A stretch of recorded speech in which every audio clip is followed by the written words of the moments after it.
Aloha and welcome to Conversations to Enlighten and Heal. Today, in the first hour of our show, I'll be speaking with Dr. Raymond Moody, author of the classic bestseller Life After Life, now in its 25th anniversary.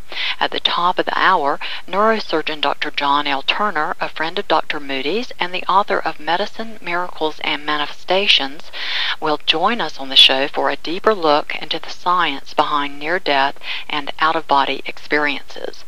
Conversations is sponsored by HealthMasterySystems.com, holistic products for body, mind, and soul, and PurePlantEssentials.com, organic aromatherapy. Please visit these websites today. Dr. Moody is widely known as a world thought leader in the area of near-death studies and coined the phrase near-death experience. Dr. Moody has written more than 11 books on the subject of the afterlife. His famous book, Life After Life, has sold more than 13 million copies worldwide and has just been re-released in its 25th anniversary edition.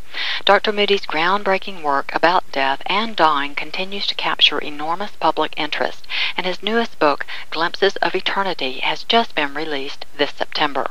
Glimpses of Eternity is a culmination of Dr. Moody's latest findings. It gives profound insights into the topic of death and dying, which have never been revealed to the public before.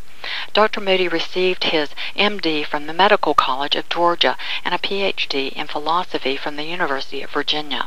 Dr. Moody trains hospice workers, clergy, psychologists, and other medical professionals in all aspects of his work in death and dying.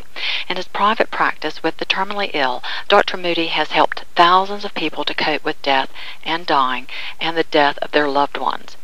Dr. Moody is a renowned speaker and noted authority on death and dying, and has appeared several times on Oprah, as well as on hundreds of other national media, including NBC Today, ABC's Turning Point, Donahue, the Sally Jesse Raphael Show, Geraldo, and the Joan Rivers Show. To learn more about Dr. Moody and his fascinating work on death and dying, please visit his website, lifeafterlife.com. That's lifeafterlife.com.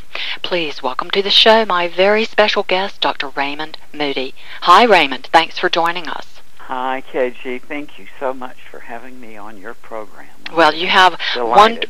Well, it's great to have you here. You have wonderful information to share that will be helpful to thousands of people, I know. So you're considered the world's leading authority in the field of near-death experiences. You've devoted your entire career to the scientific research and study on near-death experiences and have worked with countless terminally ill patients and their loved ones, which you write about in your books.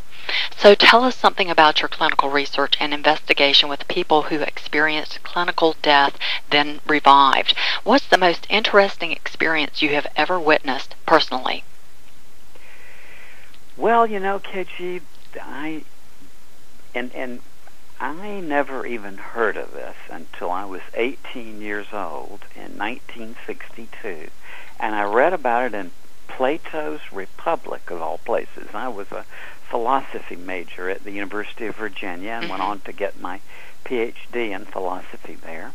And when I was a third-year student at UVA, I heard from one of my philosophy professors that a professor of psychiatry there, Dr. George Ritchie, who remains to this day the finest person I ever knew in my life, and Dr. Ritchie had this experience in 1943 when he was pronounced dead twice, about 9 minutes apart. So he was in the state of apparent clinical death for at least 9 minutes. They don't know how long before he was discovered by the ward boy that he had been in that state.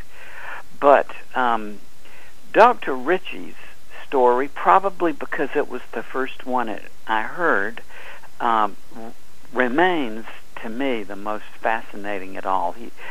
He talked about being actually pronounced dead. His death certificate was written out, but from his point of view, he left his body and he saw his own physical body there in the Army hospital ward. This was when he was a volunteer in World War II, and then had this experience in which a light filled up the room and displayed around him a full-color, moving, three-dimensional panorama consisting of everything he had ever done. He was there in the presence of a powerful being of complete compassion and love that he identified as Christ, who showed him different realms of the afterlife. And I've heard many stories that really match George's detail for detail. But, you know, I think maybe the emotional impact of the very first one you hear kind of sticks with you. But in the interim, since that time, I've talked with thousands of people from all over the world who really went to the brink of death. Many of them had lengthy cardiac arrests and came back with this same story, which we know now has been confirmed by physicians all over the world. We can say that this is pretty much a universal experience among human beings. So what are the most common experiences reported after a near-death experience? Do people, you mentioned that he had this knowing that it was Jesus Christ that he was seeing. So do people ever report seeing angels, other? Oh yes, absolutely. And this is reported by people of all religions, and basically the standard things people tell us is that at this point where their heart stops beating, they often hear their doctor say, "Oh my God, he's dead," or words to that effect. And from their point of view, they're surprised by this because they feel that they rise out of their physical bodies. They see their own bodies down below, and they see the resuscitation attempts going on. Very often they tell us that they move through a passageway of some that they may kind of tunnel to a tunnel. That's right. Into a beautiful light. They say that this is far brighter than anything we've ever experienced on the earth, and yet completely comforting and full of peace and joy. That they say this light is pervaded by love that just defies description.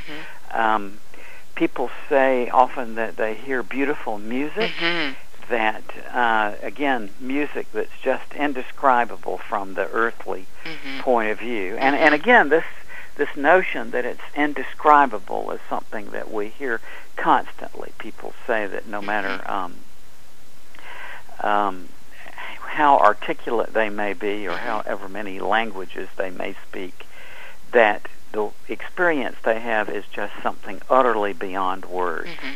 And they tell us that in that light they meet up with relatives or friends of theirs who've died before, that they see them there not as a physical body as we experience here in this world, but more as a form of light, which they recognize. They say that people in this state seem to be in the prime of life. And this is often accompanied with a life review and the presence, again, of this being of complete compassion and love that they describe as a bright light who guides them through this experience. So they're guided.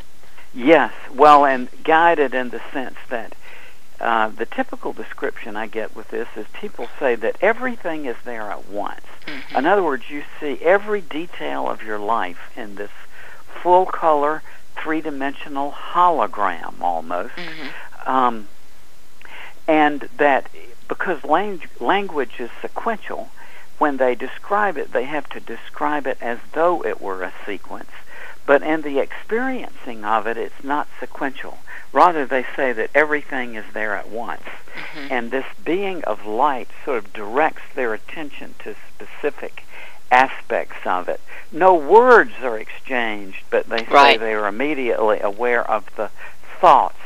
And they tell us that in this panorama, you don't review your life from the point of view you had when you were in it. Yes. Rather, that in this review, when you see yourself doing an action, then when that action has its consequence, you feel yourself embedded in the consciousness of those with whom you've interacted. And